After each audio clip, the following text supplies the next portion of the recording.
Welcome into another edition of the FutureSox RoundUp. My name is Elijah Evans, joined by my co-host Jeff Cohen, and we are back. We are 3 months into the baseball season, which is crazy to think about. It feels like it's really flown by here so far, as we're kind of at the halfway point here this week of the minor league baseball season, and then we're approaching in 2 weeks the All-Star break of the major league season. So everything's kind of getting going. July is about to get crazy as we record here on June 30th. We're 2 weeks out from the draft, less than 2 weeks out. Yesterday was 2 weeks from the MLB draft kicking off. We are 2 weeks out of the All-Star game, and then just about a month out of the trade deadline. July, as we've said, is one of the biggest months in the baseball world for sure. And we're excited. There's a lot of fun stuff to come. Jeff, how are you? Doing good, Elijah. This is a great time for us to do the podcast because we can look back at the month of June and take a bigger look at who's doing well, and I think people are going to be surprised by some of the top performers. I certainly I did a double take on a couple of these, Yeah. along with, of course, some of the usual suspects who continue to perform well. Yeah, 100%. It's a fun little group here. There's some ups and downs, of course, from some of the top prospects. Definitely, I appreciate that in the comments. And we're just we're just keeping it rolling here. Full transparency with everybody. I have been super swamped the past week or two. Have not been as tapped in as Jeff on the White Sox farm. So definitely going to lean on Jeff a little here. It's been cool, but definitely a challenge for me as I get into the call up, which is our prospect podcast over at Just Baseball, where I'm doing all teams. So now trying to manage and track 30 teams of prospects instead of one has definitely been a new layer in addition to other responsibilities I've had. So trying to keep up with prospects all over the league has been a little crazy for sure, but definitely always got room for my White Sox. Of course, our White Sox, that's the number one team forever for me at least. So we're making sure that happens. But yeah, we'll take it as it goes today. If anybody has any interest or any particular people they want to hear about, throw it in the comments for sure, and we'll get to that. We don't have quite as much of a full agenda as we usually do, but we're going to just kind of go through the levels, and Jeff's going to talk about some guys he's been seeing in person. We're going to go through who's been kind of just showing out, and definitely want to give a little bit of shout to the ACL and the DSL. The White Sox rookie ball teams are sneaky good, Jeff. I don't know how much you've looked at the numbers. We over the past few years when we look at stuff, generally both the Arizona League and the Dominican League for the White Sox have been pretty poor in recent years. I think there's been pretty minimal positive outcomes from both those teams in the past couple of years. And you look at it right now, and the White Sox organization has a winning record in the Arizona Complex League and a 10-10 record in the Dominican Summer League. So it's kind of cool. It's fun to see these teams playing, a little bit better and seeing some pretty impressive prospects at the very lowest level of the farm system. And I'll touch on a few of those guys at the end of the episode today. But why don't we start with Charlotte? We don't need to talk too much Chicago. I think the biggest guy in Chicago, Jeff, just to mention here, is Kyle Teal. Kyle Teal has looked really good of late, and that's been super fun in Chicago. Kyle Teal is starting to show kind of what he was really showing there at the end in Charlotte, where he started to really just have that couple weeks in Charlotte where he looked like he could be a stud. And now you've got a situation with him in his last 15 games. He's getting on base at a 400 clip. He's hitting 311 in those last 15 games.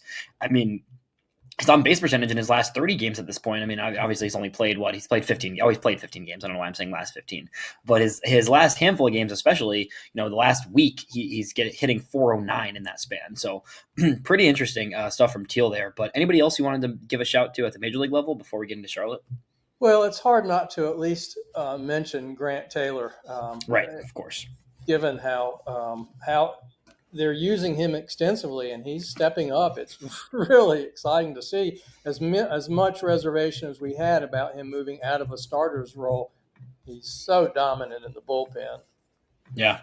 It's hard not to love it, of course, obviously, from the perspective of people that I've been preaching Grant Taylor's talent for a year and a half now, right? Like that is something where it's like, okay, that's a guy that I still am very curious to see what happens with the situation, the dynamics of his future. But in the present, Grant Taylor is the best reliever on the White Sox, and he could very easily, I put this out on Twitter the other day, like he could easily be the closer and one of the better closers in baseball next season for the White Sox. If you look at what he's doing right now, I mean, every single number jumps off the charts. The combination of stuff and control is just pretty remarkable for a guy that's, less than about a year or so coming off since when he came off of TJ in the minor leagues, right? He's pitched like a handful of minor league games, and now here he is being the best reliever on a major league team, right? Yeah, pretty exciting. Robert just went on the IL. Who is going to take his roster spot? It should be Brooks. This is somebody, Adrian, shout out Adrian, our guy at FutureSox. Like, I don't see why it wouldn't be Brooks Baldwin. I don't know if you looked at this one, Jeff, but like Brooks Baldwin in the past 30 days in Charlotte has a 1240 OPS. I mean, what are we doing here? I said this on, I was on a Addison to 35th with Herb Lawrence the other day and yesterday, and I was telling him like, at what point do you just say, okay, this guy may not be a big league everyday player. Sure. If he's at least a big league utility piece, I would rather see that getting innings every day than a lot of guys on the White Sox roster. And especially now that you have your center fielder out and they've been putting Brooks Baldwin in center field in the minors, getting him those reps in the outfield, right? So like if he's looked decent in the outfield, I think that's a big part of him being in Charlotte still is getting those outfield reps because they see more of a path to future playing time for him in the outfield, which is true. I do think that Baldwin being able to play outfield is a big step for him. But at this point, like, okay, he makes a couple errors in center field while Luis Robert is out. So what? Again, like this is not like, okay, fine. Let him learn at the big league level. If he messes up a little bit, that's okay. But at the end of the day, I think that Brooks is ready for more big league pitching because he clearly is too good to face, Charlotte. No, I agree. When I pulled all the stats, it's just, I mean, his numbers were otherworldly. Yeah, it's silly. 387 batting average, 453 OBP. 12 extra base hits, including 8 home runs in the month of June. I mean, it's insane. What he's doing in Charlotte's crazy. Yeah, it's pretty nuts. He has just been lighting the ball on fire. I mean, it's been crazy. I think that he's probably the most likely guy. You could see like a Corey Yolks get added to the 40-man. He's been pretty good this season in general, but I mean, you could see there's a couple other guys that I could see making that appearance on the roster, but at the same time, I'd rather see Brooks at this point. I think that he'd be the best fit for that roster spot coming into tomorrow. We'll see what happens though. Should we get into Charlotte? Let's do it. Yeah, let's do it. We just hit the big one, right? We hit the big one, which is Brooks Baldwin, right? I think offensively, I'm not sure, there's anybody else that stood out more than Brooks Baldwin, but take it away. Take it away. Well, Coulson really had quite the week and had a really solid month. Just looking at the monthly numbers, 281 batting average, 338 OBP, and a 1.010 OPS with 11 extra base hits. So, I tell you what, got to hand it to Ryan Fuller and the trip to Arizona. Yeah, I think more and more like a changed player. Yeah, I mean, Coulson is not a perfect player, and there's definitely still things to continue to work on for him. I still think the strikeout rate you want to see come down a little bit. He's starting to walk a little bit more, but I still think you would like to see that walk rate tick up a little bit. But with this past huge week or two, like it's really only a matter of time at this point, I think, Jeff. I got to tell you, I think that it's pretty close. I think we're getting pretty close to seeing him in the big leagues because at this point, you've got Grant Taylor up, you've got Mydroth up, you've got Caro and Teal, you're going to have Brooks Baldwin back. At some point, it's just like, okay, tip your cap. He's made the adjustments he's needed to make. You put the first half, or the first month or two of the season in the past, and you say, look, this guy is performing right now. I mean, since that reset, heading back down to Arizona, right? So since he came back to Charlotte on May 13th, about a month and a half ago, since then you're looking at a 137 WRC plus at Charlotte. Obviously that's scaled by park factors, right? So that negates the aspects of Charlotte being a bandbox, right? With that WRC plus number, a 954 OPS in that span. You get the walk rate ticking back up. The walk rate's at 8.5. You want to see a guy like Coulson walking at a 10% clip, and I think that an 8.5% you can live with. The strikeout rate's still 27.7, which is higher than you'd like for sure. But if you can keep that under 30, you have at least a chance to succeed at the next level. I still think when Colson does get that call up, he's going to have some growing pains. I think you're going to see some pretty rough stretches for him in his first year, maybe even 2 years in the big leagues. But that's part of the maturation process, and that's part of what he's kind of gone through the past year or two. Is it's not going to be the clean, amazing transition to the big leagues that some people may have dreamed on, and the harsh reality is that only happens for a handful of prospects. I mean, Chase Burns just gave up 6 runs and got 1 out today, and that's the second best pitching prospect in baseball, right? I mean, that's what happens. It's not easy. You look at Roman Anthony, who's just now starting to find his groove after 3 weeks of not hitting anything and not getting on base. He was making good contact, but that's the top prospect in baseball, right? So it's going to be interesting to see when Colson reaches the league. But what you can say is he's put together a really nice month here, and particularly the past week or two, really looks like the Colson that we know and love. Yeah, I agree with you. I think everyone is kind of on board now with he needs to be in Chicago, and Yeah. It could be one more good week. It could be that soon. One more solid week, and off he goes.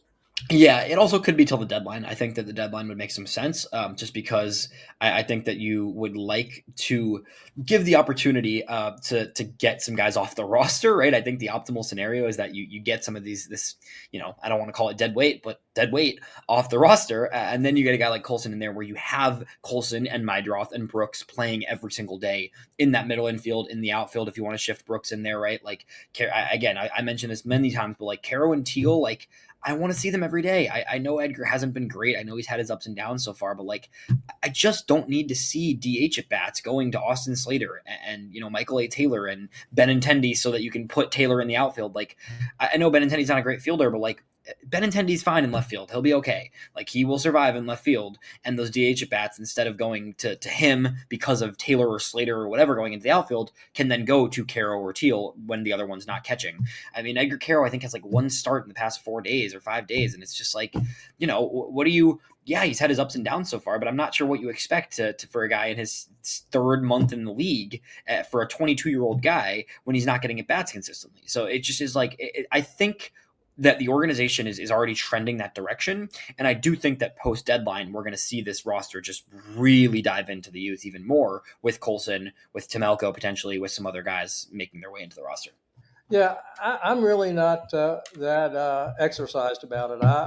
I'm very confident that the guys in place know what they're doing. They're aggressive with these promotions. And, I think Grant Taylor's a great example of that. Noah Schultz, a lot of these guys, they're moving guys through the system. They're giving guys their shots at the big league. And I think Colson will be up there soon enough. And I think they're going to clear out, what you call the dead weight with the veterans, the guys who are not part of the future. Yeah, I have no doubt that that's going to happen. Yeah, I'm with you. A couple other guys in Charlotte that I could see getting some roster time, depending on the turnover of the roster. Andre Lapicius has been pretty good, actually, all season in Charlotte. That's a guy who's not necessarily a prospect, but, his past 16 games throughout the month of June, a 948 OPS in that span, 6 home runs, only 9 strikeouts in those 16 games. He's been good. He's been good all season, honestly. He's not getting everyday at bats, but, this is a good point. Somebody just made the point that, I know the 40-man is 1 short, and they're saying maybe it's for Colson, and it could be. It could be. It wouldn't shock me for sure. But, I think that it's either way, we're going to see that soon enough. I would like to see some of these other guys get a shot at some point soon. On the, rest of Charlotte's roster, nobody super standing out in terms of, very impressive, right? I think you've seen some ups and downs, some okay games from Brian Ramos, but not necessarily pushing the agenda for a call up yet. Tristan Gray has been pretty good. That's another kind of vet guy who's in Charlotte that's been hitting well. So you've got guys like Gray, you've got guys like Lapicius who could fill a roster spot. But I'm not sure that you're going to get much out of those guys at the big league level. Maybe you give them a shot once you move on from a couple guys at the deadline. But on the pitching side, anybody in Charlotte that's calling your name? Just wanted to circle back for a second with Ramos. Yeah. I thought he was showing progress, and there are times he has looked good, but the June numbers were really really underwhelming. He hit 194 for the month with 4 extra base hits. So still a work in progress there. On the pitching side, I think we need to at least mention Iriarte that ever since he went to Arizona and came back after working with Brian Bannister, 6 walks to 17 strikeouts for the month, 12 innings, 7 hits, 3 earned runs. So a dramatic improvement from what we saw earlier. Yeah, 100%. I mean, he was in he was in Arizona for a handful of months. He was not pitching in games for a little bit, and then yeah, these since he came back to Charlotte in June, you're right. It's been pretty solid out of the bullpen. Only 7 hits allowed across those 12 innings. No home runs, which Uriarte, that was a big problem for him, was getting beat by the long ball last year and just leaving stuff over the middle and having it get taken deep, especially in a place like Charlotte. But 9 innings out of the pen with not a home run given up and only 7 hits, especially those walks staying down around 6, like that's it's a lot of progress for Arte. I think he's going to be in the pen, right? I mean, this bullpen's like become sneaky fun in Chicago. You got Grant Yeah, Taylor, you've got a number of these other young guys in that bullpen, and I think once you get Arte in there, and maybe even potentially some guys that have struggled a bit of late, but you still have a handful of other guys who could get into that mix from the bullpen, whether it's, Fraser Ellard coming back to Chicago. I think there's a number of other guys who could make their way back into the mix in Chicago, right? So you've got a pretty fun bullpen here down the stretch. Or is Ellard back in Chicago? I mean, he's still on rehab, I think. Um, but you've got a pretty good number of guys who could be pretty fun in this bullpen, and that's led by Grant Taylor, obviously. But I think Uriarte, that's another guy who I think post deadline, right? I don't think there's any reason for him to be in Charlotte past the deadline if he's still no, kind of pitching where he's at right now. no, absolutely. Another guy that we've talked a lot about being in Chicago is Peyton Pallette. He had a bit of a rough month, and I'm torn. There's a part of me that wished he had gone straight to Chicago from Birmingham, but AAA is a Yeah. better test. I mean, there's some proven hitters. The positive side of Paulette, and I looked at this because I looked at the numbers from the month are pretty ugly, but then his last 5 outings have actually been very solid. So turning it around well after I think that early June is when he got hit hard a couple games, but his last 5 outings, seven innings across the last five, 4 hits, 1 walk in that span, only 1 run allowed, 8 strikeouts. So his last 5 outings, the past 2 weeks have actually been very strong. So I think Paulette is a guy that it's an interesting example you bring up there because I think he easily could have gone straight to Chicago like Taylor, and it would have been fine. I think he would have been decent in Chicago, honestly. But now, after 5 straight games of pretty good outings in Charlotte, I think that, a couple, whether it's somebody going down with an injury or whether it's the deadline, whatever comes sooner, kind of, I think Paulette will get a shot. So, I mean, look out for the White Sox bullpen, Jeff, because honestly, like the more I think about it, it's like you look at this roster in the bullpen right now. Even if you are to move a couple guys, I think that cashing in on a Steven Wilson could be a good idea. I think he's been the most consistent reliever in the bullpen this year. Even if you don't, though, you've got a few more years of control. If you want to stick with Wilson, sure. Regardless of what they do with Wilson, you've got all of a sudden, Grant Taylor, Grant Taylor, Mike Vassell has been a very, very pleasant surprise this season. And then Tyler Gilbert has looked good since coming back off injury. You've got Dan Altavia, who you might be able to flip at this point, actually, which would be kind of crazy if you could flip a vet like him. But then beyond that, if you had Paulette and Iriarte and maybe even an Addison Coffey or Fraser Ellard into this bullpen, Yeah. you're looking at I don't want to say good, but like a pretty solid bullpen, honestly, and a lot of young, fun arms, especially if Iriarte, Paulette, and Taylor in that pen would be pretty electric, honestly. Yeah, yeah, it's fun to dream on. There is a big upside there. Before we move on from Charlotte, real quick, Yeah. Mike Clevenger, possible trade candidate. He's the best starter we have in Charlotte, and I think he could bring back something as desperate as teams are. I mean, you got starters. Yeah. I mean, not a big return, but let's. Yeah, I'm sick of the Mike Clevenger experience. Yeah, I get it. I hear you. He's been really good the past since he transitioned back into being a starter. His last 4 starts, 4 runs allowed in those 4 starts. yeah, I didn't even mention with Kelvin Gonzalez, who got optioned, but I think he'll be back in Chicago at some point as well. So that's another great shout. I mean, if you got Kelman, Paulette, Taylor, Iriarte, that's a Vassell. That's a pretty fun bullpen.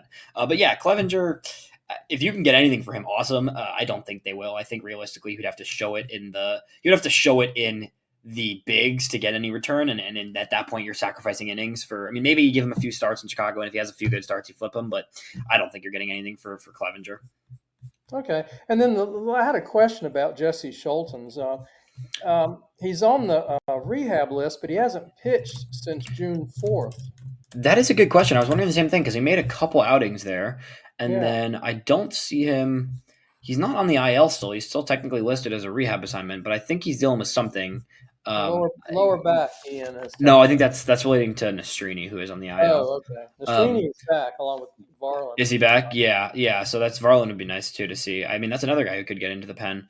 But yeah, Schultens, it's an interesting one. I actually don't know what's up with Jesse Schultens because I really haven't seen anything from him. So curious to see what's going on there with Schultens.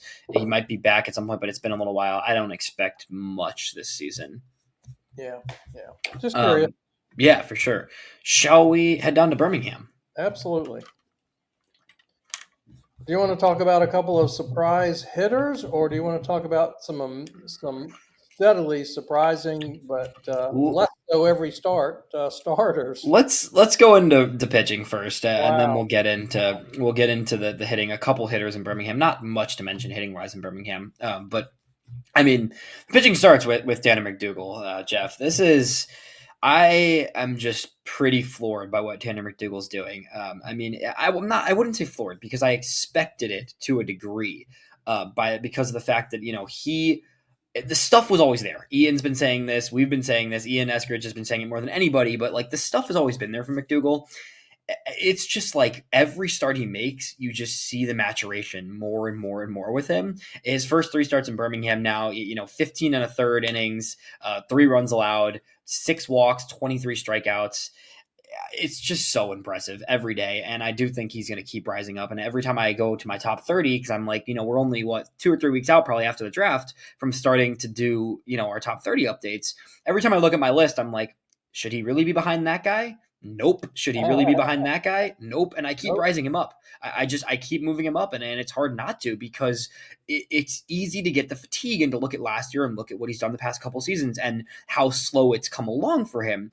And then you remember that he's 22 years old and you've got a fastball in the, somebody just asked, you got a fastball in the upper 90s. You've got one of the better curveballs you're going to see in the minor leagues at some point. So you're working on 2 pitches that are already elite. He's mixing and matching other stuff in addition to that, right? So it just is such a fun arsenal for McDougal that I'm just so, I know Ian says this about the curveball, right? Like the curveball's always been beautiful, right? It has not been at the same level of command as it is this season. And beyond that, the fastball is holding its velo better than he ever has and commanding in the top of the zone. When you've got a high 90s fastball at that level with the movement it's got on it and his fastball and the life it's got on it in the top part of the zone, and then you're balancing that off of a downer curveball the way his is, it's one of the better sequences in baseball from a tunneling perspective. And Tanner does it at an incredibly high level and is doing that this season.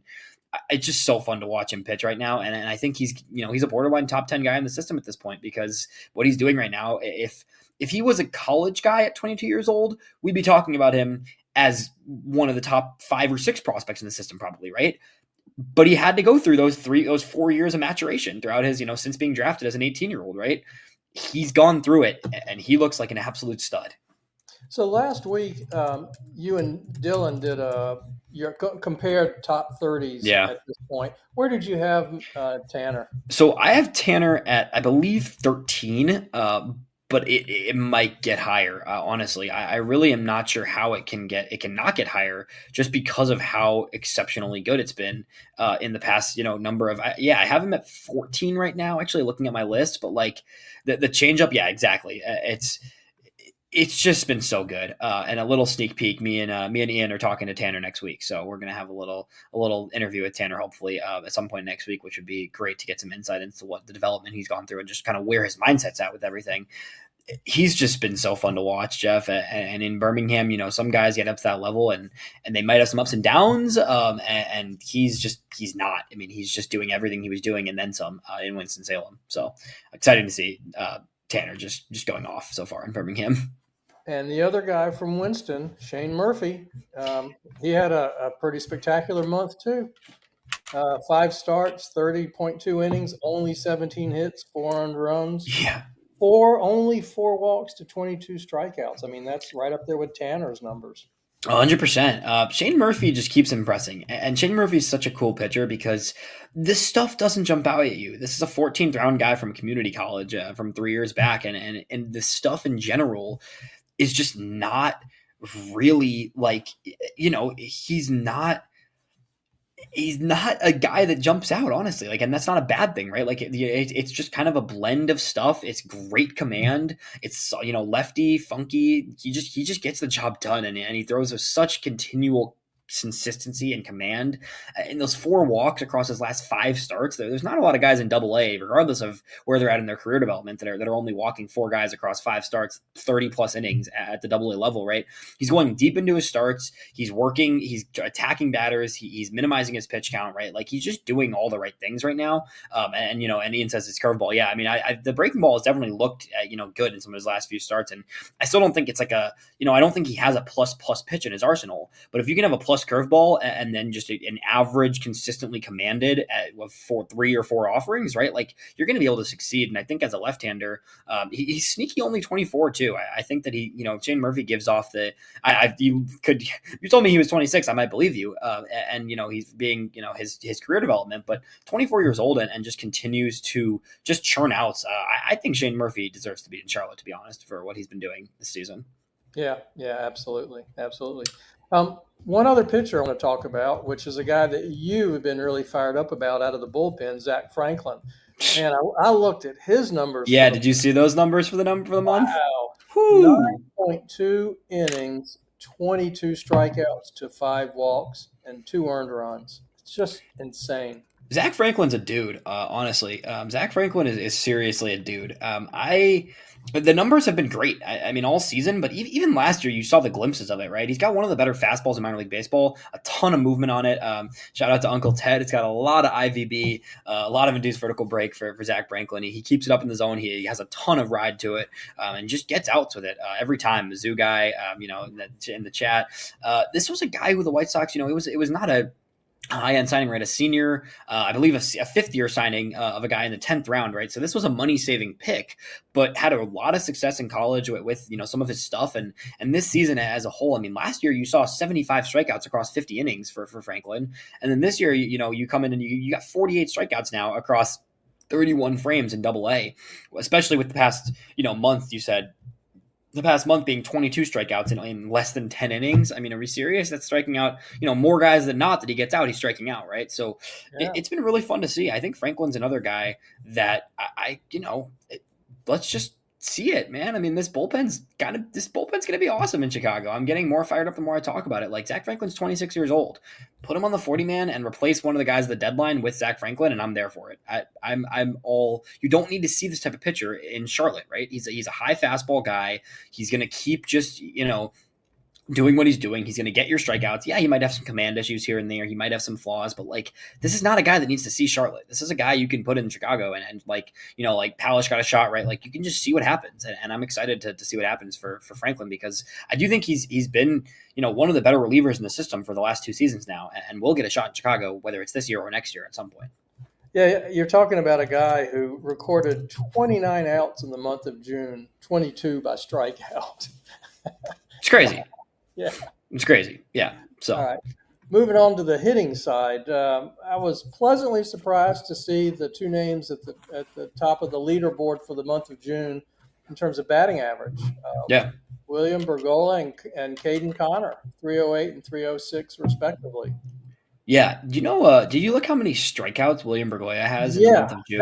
That's amazing. One strikeout compared to 8 walks. Yeah, I mean, William Bergolla is an interesting player because it's hard for me to rank him high on a prospect board because you're never going to see a ton of impact from him, right? And that's where it's tricky because you need some, you need some level of impact to be a big league regular player. At the same time, he has 16 strikeouts this season and 1 in the past month. Right, the dude does not strike out. He doesn't whiff. Right, the whiff rate. It's crazy. Yeah. Right, so you got a guy who's walking more than he's striking out. He's stolen 20 bags already this season. He stole 27 last year. Right, he has 15 doubles, so it's not like he's not getting any impact. He's driving the ball from gap to gap. He's just not going to be a guy who puts the ball out of the park. He has 1 career home run. Right. He's just going to consistently find a way to put the ball in play and to give you good at bats and to not strike out. And yeah, that's probably not necessarily a big league everyday player, but the glove's been good too. Ian just said this year. I mean, I don't know. I'm very curious to see. I think he was mentioning Caden Connor there with Bergolla, great glove. Exactly. It's such an interesting profile and a hard one to rank highly among prospects. But at the same time, if he can be a high-end defensive middle infielder, he's not going to strike out. He's going to steal you some bags. He's going to hit for good contact. I'm willing to keep seeing that. And again, like he's also what, 20? Is he 21 yet? He's 20 still. He's 20 this entire season. So Wow. if Wow. Bergoya, if his approach and his hit tool, if he can get a little bit of impact, if you can squeeze 5 to 10 homers out of that frame as he continues to grow and become a little stronger the next few years, that's a big league piece for sure. With that defense and that approach and that hit tool, like you're looking at a high end contact hitting elite defensive middle infielder. You want to see a little impact. I'm waiting for just a little impact out of him. But it's been really solid. Even in the ups and downs this season, it hasn't been a great season, but you're still seeing the makings of multiple really good tools from Bergoya. Yep. Yeah. Yeah. It's pretty cool. All right. There's a pop quiz for you. Who led Birmingham in extra base hits for the month of June? I'd probably guess Jacob Gonzalez. You would be right. 7 doubles and a home run. Yeah, some good signs from Gonzalez for sure. I mean, 25 games, you're looking at 10 walks, 10 strikeouts. That's the big thing for Gonzalez, right? Like he was Right. supposed to be an elite approach guy coming out of college, and you need to see that, right? So the walk rate's not super high, but you definitely need to see that kind of, a dip down in strikeouts, a dip up in walks, which we've seen from him. So that's great to see. And he's hitting a lot of doubles. He's hitting a lot of gap to gap doubles, and he's putting the ball in play a little more. He's hitting the ball a little bit harder. Again, it hasn't been great, but a 719 OPS from Jacob Gonzalez at the month with much better approach in general. I'll take that from Gonzalez. Right. And then just a side note, I think people are tired of hearing about Nishida, but when I was looking at the stats for the month of June, I still continue to be blown away by anybody who has more walks than strikeouts. And he had Yeah. 17 walks to 12 strikeouts for the month. So still has elite plate discipline. And he's walking a bunch, and he's got a 410 on base percentage. So still Yeah. still a valuable piece in that Birmingham lineup. Even though the impact there, one extra base hit in the month, it's hard to get by with that, and it's hard to to really craft the role that way. But he is a versatile defender. He walks a lot, and he continues to provide good at bats to that lineup. Yeah. Yeah. We'll see. We'll see. Yeah. All right, heading down to Winston Salem, Jeff, from the past 30 days. You want to start pitching? You want to start hitting? Well, we can start pitching. It'll be a brief conversation, unfortunately. Not ever. Tanner McDougal, 3 great starts before he went to Birmingham. Lucas Gordon struggled a little bit. Then he goes to Birmingham and has a 6 innings, 1 hitter. Yeah, he was great in Birmingham. Yeah, and I guess Christian Opper's the story. 4 starts, a 2.70 ERA. Still, it's been a bit of an adjustment from low A. Yeah, for sure. Definitely showing signs. Yeah. And still the arm of probably the greatest interest there. Yeah, definitely for Oppers. I mean, there's obviously we talked about McDougal. I think there's a couple other guys to talk about, but Opper is definitely the headliner there, I would say, just because you've got a guy who he's still settling in for sure. But you got to remember, Opper came into this season with no affiliated starts under his belt, right? So it was a guy who he came in, he was in the complex league all of last season. He gets to Kannapolis and only makes 5 starts there. So this is a 20-year-old who with 5 starts in single A goes to high A after being a junior college pick, right? So I'm not too worried about his numbers. The last 2 starts have looked a lot better. He's been looking a lot better there. He's been developing. He's been a little more consistent. He's kind of been finding that groove. The command seems to be kind of really gaining steam the past week, the past 2 starts, I think, especially. So Opper, I'm still very excited to watch where it goes. The command hasn't quite been there yet, but I think he's going to settle in throughout the season. Again, he'll finish the season in Winston too. There's no reason to push him past Winston this year. He's 20 years old, and he was not even expected to move this quickly, right? So I think he'll be in Winston the whole season, and I think that come August or something, we're going to start to see him looking a little bit better. For that Winston team. We talked about him a lot last week too. That's another guy who I think is, I keep looking at my prospect, my top 30 and saying, oh, does Opper really need to be behind that guy? Not really. He really doesn't need to be behind that guy. There's, even guys that have been in the system for a while, it's tough to rank a Brian Ramos, right? I for multiple years had Brian Ramos in the top 10 of the system, and he's been slowly falling. And at this point, am I more excited about a Tanner McDougal or a Brian Ramos? Right. probably Tanner McDougal, and same thing goes for Opper, right? Like that's kind of where we're at this point. So it's an interesting thing to keep an eye on and just keep tracking for us here. But I do think that the guy there is Opper to be watching more than anybody. Beyond Opper, though, a couple pitchers to mention out of the bullpen. I want to give a quick shout to Mark McLaughlin, who got promoted to Birmingham, but it was really good in his last handful of stretch in Winston, and just really all season in Winston. He's been pretty solid out of that bullpen, and is now got his bump to Birmingham this past week, as reported by Ian. So he's now going to be in Birmingham. Interested to see 2022 pick, but a 7th round guy. This wasn't a pick that was necessarily going to be kind of a throwaway or anything. Like he was a pretty decently regarded pitcher coming out of Tennessee at the time, and a guy who was a 7th rounder and expected to be a piece, and he's been kind of back in this bullpen role. He kind of shifted to a bullpen role pretty early, I believe. I think he only was starting games his first professional season, but last year a pretty decent season. The command was still drifting, but not a bad year for him in Kannapolis. And then this season he comes into Winston and looked really good, and is now 24 years old in Birmingham there. Another bullpen guy, Phil Fox. Phil Fox has really put it together, Jeff. I didn't realize. I knew his numbers have been ticking up, but I didn't realize just how good Phil Fox has been the past month in Winston-Salem. His last month in Winston, 10 and 2/3 innings, 3 hits, 1 run, no walks, 13 Ks. He has been lights out, and this was my favorite guy of all the relief pitching prospects the White Sox drafted. There was a handful of relievers this draft that was last year in the draft, and it was a little confusing. It was like, there's a lot of guys coming out of the bullpen from this draft class, and you get a little weary with a relief draft pick because it's like, how valuable can that really be? But Phil Fox was one guy I really liked the makeup of. A really interesting, unique fastball from him, and just he's kind of starting to really get the feel for his secondaries now. He's been great, and I think that's another guy who, even though he was just drafted last year, like I wouldn't mind seeing him in Birmingham's bullpen soon enough. Yeah, I think there's a little bit of shortage of quality arms in low A and high A. So Yeah. I think that's the only thing that holding Phil back, as well as a couple of guys in Kannapolis that we're going to talk about. But yeah, Phil, it's time to see him in Birmingham, see what he can do against a little bit higher competition. Yeah. Any more shouts from that pitching staff in Winston? No, I think that's it on the pitching side. Yeah, I think that's about all we got. On the hitting side, in the past 30 days, we've talked about him plenty. We don't need to harp on him too much. Sam Antonacci's still awesome.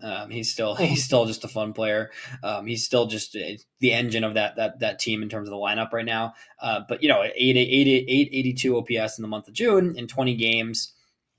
Just keeps doing his thing there. Honestly, he really does. It's good plate discipline, 11 walks, 14 strikeouts, it's stolen bases, 10 stolen bases in the month.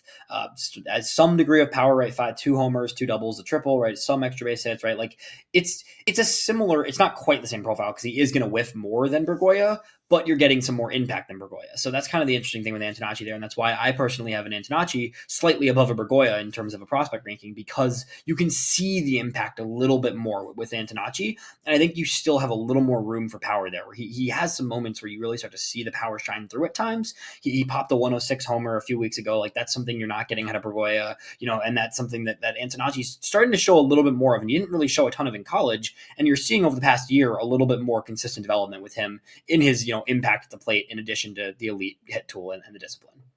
Yeah, 5 extra base hits in June, and that may not sound like a lot to our listeners and viewers, but the reality is that's a lot for Winston-Salem. When you consider that Braden Montgomery led the team with 8.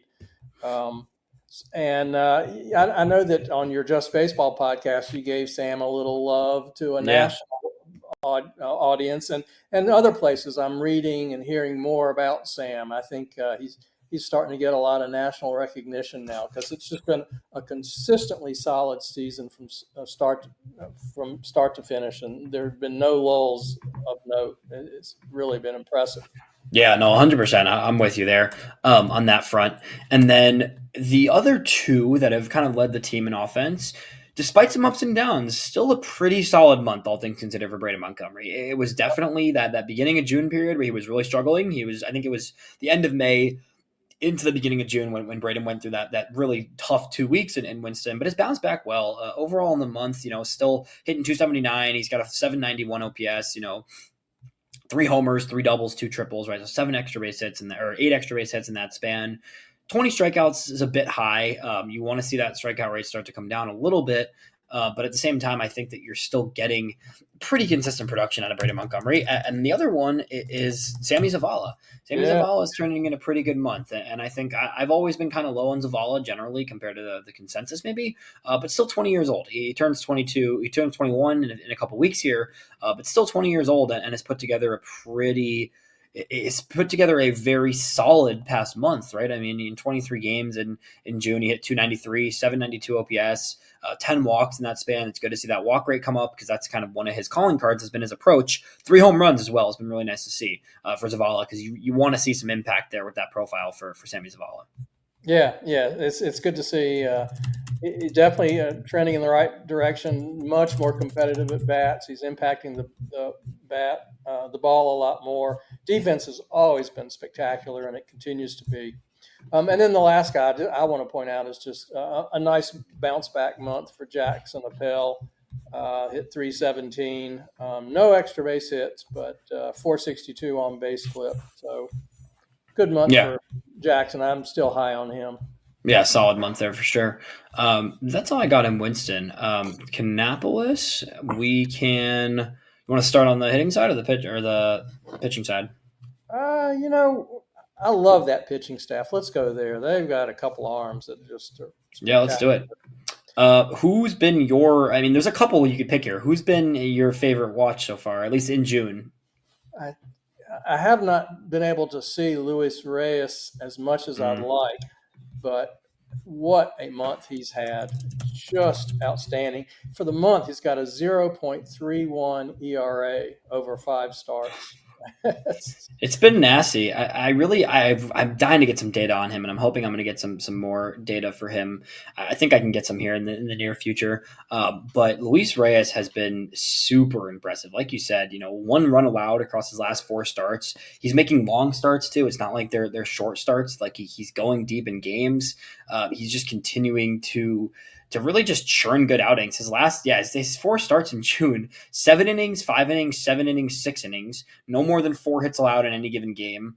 The walks are down. It's only one or 2 walks per game, which you love to see. He had a number of 3 walk games early in the season, right? You can get by with a walk or 2 a game. When you get to rise up the levels, once you get to that 3 walks a game mark, that's kind of where that limit is, right? Most pitchers in the big leagues, you can get away with 2 walks in a game. Once you get to that 3 point, then a little bit of a different story. So, for him, I think it's great to keep the walks in check. And he's been lights out, Jeff. And this is a guy who's, what is he? He's 19, I believe, still. I think he's going to be 19 this entire season. He's not 20 until the offseason, right? So for a 19-year-old, if he spends the entire season in Kannapolis and he does a solid, great. Awesome. Right. And then the other guy is Grant Umberger, which is interesting. Here's the college arm. The older guy, 2.38 ERA over 4 starts. In those 4 starts, 22.2 innings, 4 walks, 29 strikeouts. Yeah. So does anybody know why Grant Umberger is in Single A? Yeah, I would have bet the ranch that as soon as the first half of the season ended and the first half pennant race was over, I thought, man, he was on his way for sure to Winston. I would have thought. I mean, he's been awesome, and it's fun to see him on that team. But I don't really get why he's there still. Well, and you look at the Winston staff, and there's such a shortage of starters there, and I guess there's just a little bit of shortage of starters at our 2 lowest levels, and that's the only reason. The thing is, it's interesting because there's really not. There's a lot of guys making starts, and I feel like there's a lot of guys that could be making starts too. But I guess there's a handful of injuries from that draft class last year too, and some guys that are not getting quite as many innings as I thought they would, probably because they're working through some stuff potentially. Yeah, they were in the last couple of weeks. They were struggling with a lot of injuries. Some guys were on the IL and several weren't. But and also they had a virus going through the clubhouse, which also kind of hurt the pitching staff. But I continue to wait to see if Matthias Lacombe and a couple other arms who are performing well in Arizona make their way to Kannapolis so we can start moving these arms up to Winston-Salem and replenish the starting staff there. just dying for help. That's why I want to touch on some of the ACL guys next. We'll get to hitting, but I that's where I want to get with some of these guys because they're, in my opinion, there's 3 or 4 players in the complex that could legitimately be a big piece for Kannapolis, and I think that it would be. Yeah, I think there's a lot to like in the complex right now. So I think that's the thing with Kannapolis is hopefully a couple of those guys and then a couple of the draft guys, right? Because you'd assume Right. a couple of the top college draft guys, right? So come late July, there should be 4 to 5 new players between the draft and the complex, at least, if not more than that, right? That are needing to get to Kannapolis sooner than later, which should push up the Umbergers and some of the other guys at that level that are just kind of either too old for the level or just too good for it. Another shout on the pitching side, Blake Shepperson, one of my guys. Blake Shepperson's a dude who's been, I had him on an interview for FutureSox last year when he got drafted, and really just a Class A guy, and has just been super kind throughout his process since he got drafted by the team. Shepperton's last handful of games, he's really settling in. He's really finding himself, which is cool to see out of the bullpen. When his stuff is on, he is pretty electric. High 90s with a really nice slider. This is a guy who was, he was barely pitched in the last couple of years.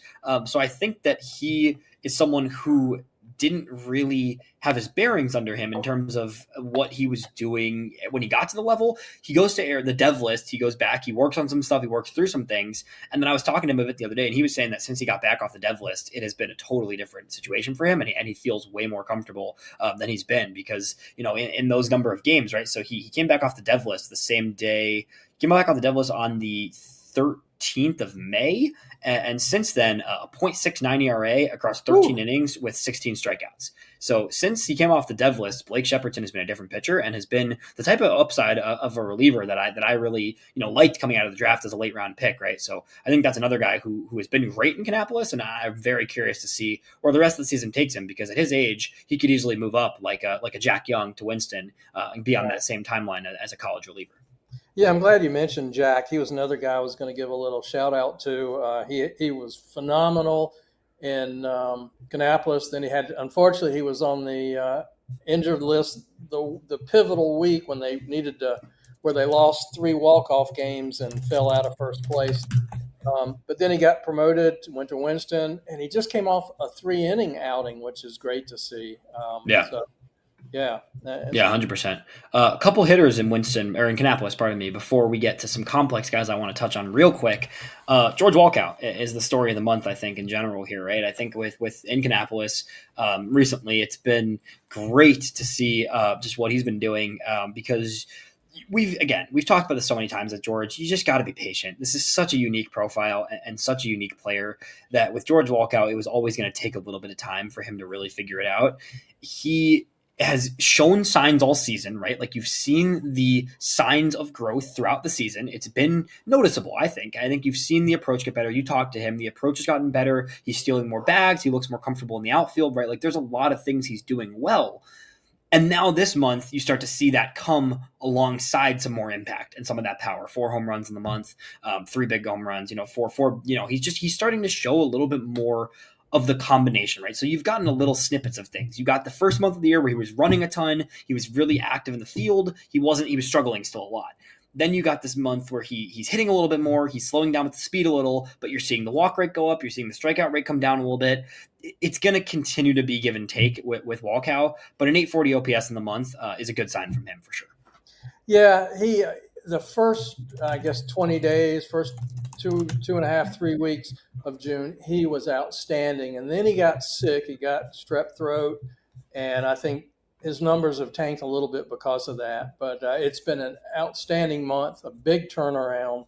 And I think once he gets fully healthy again, he'll continue that upward trend. I'm really fired up to see what he can do. The strikeout rate, 25% thereabouts for the month of June.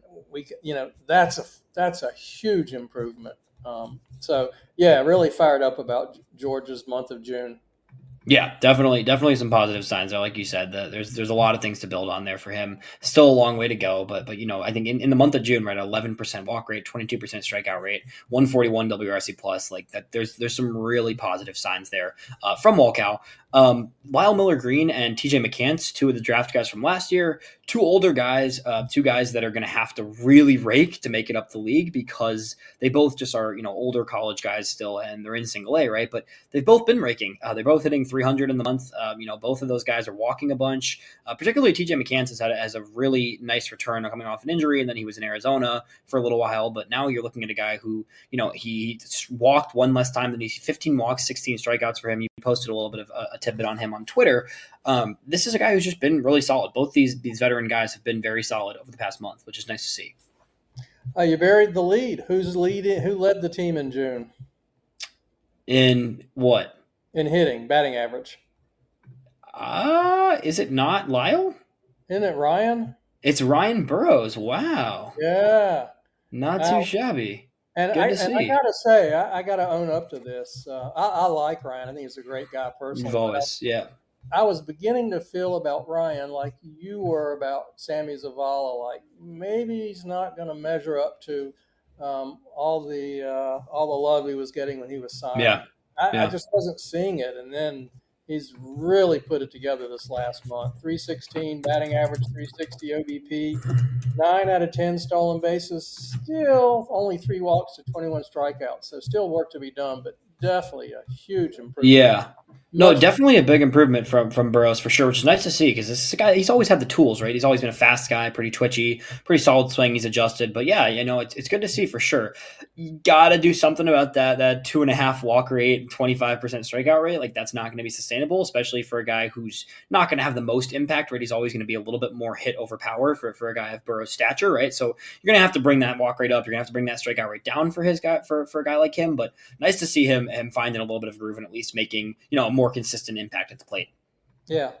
And then finally, a personal favorite of mine is Romy Gonzalez. Also a solid month, 286. Romy, that's a former White Sox, Romy Gonzalez. Sorry, Romy Hernandez. Ronnie Hernandez, sorry. No, you're good. Shout out Romy Gonzalez, still hanging around in the big leagues, honestly. Yeah, it's pretty crazy. He's having a decent big league career. It's pretty crazy, actually. A really strong, a weak side platoon in Boston, and doing well. Yeah. I always liked Romy. Yeah. Ronnie is at 286, 407 OBP, 15 walks to 17 strikeouts. So nice. That's solid. I always loved his swing. It's a really pretty swing. It's a nice swing for sure. I wish he had more power because he seems like a guy who should, and it just hasn't quite come yet. But I think at some point you're going to see Ronnie start to tap into some of that power. He's a big dude. He's strong. He's got the ability to hit for some power, and just hasn't really gotten there yet. But I do think he will get there at some point. Yeah. Want to get to a handful of guys in the lower levels, the complex levels, who I'm going to pull up right now because I want to touch on a few of these guys, just guys that we are keeping an eye on and guys that I think should be there sometime soon. Somebody mentioned that there's a few different people mentioning, Alexander Albertus in the comments. Alexander Albertus is a guy who it was weird because we saw him on the Canny roster, but then he wasn't on the Canny roster. He's still doing rehab games in the complex, right? So I'm curious to see, but Albertus has been really good, Jeff. This is the third piece of that Eric Fetty, Michael Kopech deal, and I love when people react to trades too quickly, to be honest, because it makes me laugh a little. And White Sox fans were really mad about that deal last year, and I didn't think it was the best deal at the time, but you look at it now.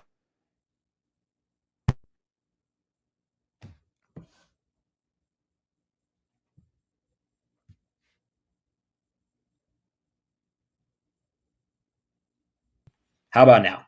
Oh, you're back. All right. You got so angry. We are back. Lost your audio. Yeah, exactly. People really hated that trade. And I'm not saying that it's going to be a slam dunk of a trade, but Eric Fetty is pretty whatever for the Cardinals right now. He's been okay, but he's fine. And Michael Kopech's been hurt all season, which is, as we know, kind of the story of Michael Kopech, right? So here we are with the White Sox best hitter on the lineup, probably being Miguel Vargas, maybe, and he's was from that trade. Gerald Perez has had some ups and downs, but is still a pretty high end prospect within the farm system. And Alexander Albertus, we haven't even got to see play yet in the organization because of that brutal injury he had last year. His first 8 games at the complex, 964 OPS, hitting 333. Obviously, 8-game sample, super small. But I think Albertus should be back with Kannapolis in the next week or two is my guess. I don't know. It seems a little bit unclear about his injury situation, but I do think he'll be back sooner than later in Kannapolis. And I'm excited to see what he has to look like at that level for sure. Then from there, a couple other guys at the Complex League that are worth mentioning. The first one is Adrian Heel. And I mentioned him to you a little while ago. I mentioned him on the episode with Dylan last week. Adrian Heel just keeps hitting. He really does. He has been mashing all season at the complex level. 40 games now at the complex, a 915 OPS at that level, 16 stolen bases, 18 extra base hits in those 40 games. It's homers, it's doubles, it's speed. He strikes out a lot, and that's going to be something that we need to keep evaluating from him. But like everybody strikes out a lot in the complex league, to be honest. I mean, that's really what happens with a lot of these young guys. Adrian Hill is 19 years old the rest of the season. He could be playing and should be playing pretty much every day, in my opinion, in Kannapolis very soon because he's put up great numbers. He had a good season last year. This is also a guy that was an absolute standout in the Dominican League. When he was coming out of the White Sox signed him in 2022 or whatever. I think he was a 2022 or 2023 class. In 2023 in the Dominican League, he had a 998 OPS with 16 extra base hits. And then last year takes a bit of a step back in the ACL, and then this year comes into the ACL again, and through 40 games has been one of the best hitters in that league. I think Adrian Heel should be starting fairly regularly for Kannapolis as soon as possible. Honestly, and what was his primary position? He's a funny one because he's bounced around a little bit.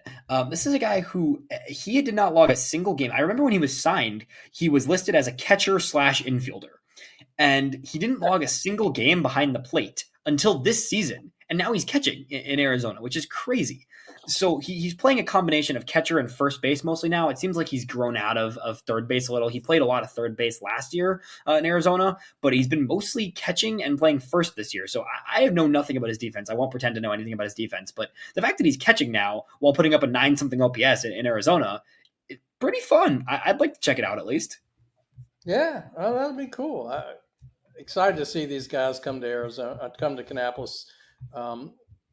Those guys show up in the next couple of weeks, and then right behind them, the draft picks. It's an exciting time. Exactly, and then the other guy to mention from that core or from Arizona at least is Matthias Lecumbe, who we've been talking about for a bit at this point, right? But Lecumbe is just been he keeps building on his starts, and they're being super cautious with his innings and the way that they're using Lecumbe. But at the same time, he keeps putting up start after start and quality start after start. It just has been one after the next, right? He's only throwing 3 or 4 innings each start, but his 4 starts in June, a 1.38 ERA across four starts. He's not walking anybody, 2 walks, 16 strikeouts in the month. And Lecumbe has just been great. Maybe it's just because the innings hold up, really just trying to work on himself. But a 23-year-old guy, from France, and then a community college guy, like I'm very, very ready to see him in Kannapolis. Above all else, like he's the one guy, if I could pick, that I would put in Kannapolis from the Complex League for sure. Elijah, are you aware of any other arms who will be ready soon if they're not ready now for Kannapolis? Yeah, another one to mention is Jake Curtis, who I don't know a ton about. He was an undrafted guy, an Illinois product, was signed, I believe, just this past offseason. Or no, he was signed, let's see. Yeah, he was signed as a minor league free agent last year because he played in the summer league. He was a college guy. He went to Memphis, and Curtis has been really good in the complex as well. This is another guy just to keep a little bit of an eye on. Who in the past month, 13 innings, 4 runs allowed, and 20 strikeouts, 4 walks in that span. So Jake Curtis is another guy I don't know a ton about, but a 23-year-old right-hander who you've got 2 23-year-old pitchers that are dominating in the complex league. Like let's see it in Kannapolis. So I think we probably will see Curtis at some point in the near future as well. And then another one that keeps getting mentioned, I got to give Robert a shout out here because Robert's mentioned his name a few times now. Maximo Martinez. Maximo Martinez was another piece. He came over with Aldrin Batista. He was actually in that same trade with Aldrin Batista from the Dodgers 2 years back. or last year, and then he has been injured. He was out for a while, and then he has made his first start recently. So that's a cool little note there for Maximo Martinez, who last season he made a couple outings in Arizona, but then went down with the injury, and has come back now and is made his first appearance in Arizona just what was it, a couple days ago on the 27th, and he throws one inning with 1 hit and 2 strikeouts. So not bad. Don't I recall that the return was international signing money? It was some of the money that let the Dodgers get whoever they got in their international class. But Aldrin Batista has been dealing with an injury all season. We haven't seen him pitch much. But Maximo Martinez and Aldrin Batista, are both guys that were at the time decently regarded prospects, and I'm curious to see what happens with Martinez. Yeah, and assuming Aldrin comes back and picks up where he left off, he's a stud. He's a stud. Waiting to happen. Yeah, 100%. Those are the guys at that level. Denny Lima, that's a nice mention by Adrian. I was just looking through the roster and saw that as well. Another guy in the complex league who's been pretty solid, pretty decent. He's in his last 4 outings. He's tossed 17 innings, 16 strikeouts, 7 walks. I don't know a ton about him. I'd have to look into Lima a little bit, but a little bit of a younger guy in comparison to those guys. 20 years old, a Dominican Republic guy. So he's been good in the complex though. So another guy that could maybe get a cup of coffee in Kannapolis sometimes later this season. If not next year, he definitely will get a shot in Kannapolis. Quick mention, the Dominican Summer League for the White Sox. It's super, I try to put as little stock as possible in Dominican Summer League stats because they are really hard to get any data on. They're just, it's kind of hard to be credible in terms of what you're going to see from there. You'll see some guys put up crazy numbers and they'll be just, they'll be dominating. Their numbers will be nuts. And then you will never hear the name again the second they come stateside. With that said, the White Sox have a number of hitters that are really showing out in the DSL so far this summer. Through 17 games, a number of guys. Christian Gonzalez is one who was a $550,000 signing bonus guy in last year's class out of Venezuela. Last year, he really struggled in the Dominican Summer League. And this year, through 17 games, Jeff, do you want to take a guess on what Christian Gonzalez is hitting? 340. 481. Super. And this is why we can't look at Dominican Summer League stats and really judge them, because the stats there can be pretty misleading at times, in my opinion. But I'll take a 481 batting average from a guy who was a pretty high level international signing out of Venezuela. So someone to at least keep an eye on there for sure. And then a number of other guys that have been hitting really well for the White Sox at that level, which is nice to see. For definitely, there's a Jordani Soto is one who's been hitting pretty well for the organization and has done just a generally a good job there. That's a pretty decently regarded signing. A couple of other guys. Yeah, Christian Gonzalez leads the league in OPS actually for the Dominican Summer League, which is cool. Cool to see there. And then Eduardo Herrera is one we should definitely mention because he has a chance to crack my top 30, to be honest with you, because this guy was and that's why it's so hard, because I don't have any numbers on this. There's no data there's no data I can really get or find from the Dominican Summer League. So it's tricky to really gauge what that's going to look like. But at the same time, like, this was a guy who was over $2 million signing last year. That means something, right? Like, you have to put some stock with the international guys in how much they sign for. And Eduardo Herrera out of Venezuela being a huge signing in his second season in the Dominican Summer League. He had a really rough year last year. In his second season so far through 20 games is a 989 OPS with 16 walks, 19 strikeouts, 5 extra base hits. You're really starting to see a lot of what we're hoping to see last year for Herrera, who at the time was 17. Now he's 18, and you're really seeing a lot of what you kind of were dreaming on for the number one signing in the White Sox class there. Wow. Yeah. That's exciting. Yeah. Yeah. And then last shot is Frank Maesis. I mean, again, these numbers are crazy, but like, Frank Maesis is another guy who, 950 OPS now in the start of the Dominican League. So a lot of guys really hitting there for the White Sox. And then I mentioned all those guys, and the most intriguing, and the guy that I'm just dying to get some numbers on, and I'm going to pester Arm about it so I can try and get some numbers and see what this data is looking like for him. Yobel Rodriguez for the White Sox in the pitching side of things has been really, really fun to track. I don't know if made another outing recently. I'm trying to check if he pitched again this past week, but Yobel Rodriguez I think this is a great point being made in the chat, and to remind everyone what I was just saying again from Doug here. you really don't know much about the DSL guys. It's really hard to put much stock in them, but the numbers are fun. It's exciting. I enjoy it. We can enjoy it a little bit, even if it's not a ton of value, right? Yolbo Rodriguez, Jeff, in his first 6 appearances, this is a guy who was, a decent signing. I think about a $400,000 signing, if I'm remembering right. 17 years old, out of Cuba, right? So he's super young. He's going to be 17 until next spring. In his first 6 outings in the DSL, 14 and 2/3, 4 hits, no runs, 2 walks, 15 strikeouts. So has only given up 6 base runners in 6 appearances while striking out 15. So again, super early, hard to know. I will know more with pitchers. I feel like I can gauge a lot more if I can see some data, because regardless of the league and regardless of the competition, if your stuff is good, your stuff is good. And right. I think Yolbo Rodriguez must have pretty good stuff, but it's hard to gauge if those results are a result of his stuff until I see some of those numbers with it. But still, regardless, impressive. Yeah, and what all this great insight that you just shared makes me remember is that we have a new regime running the international department, and I think we're seeing the results of it. It sounds like they really are killing it.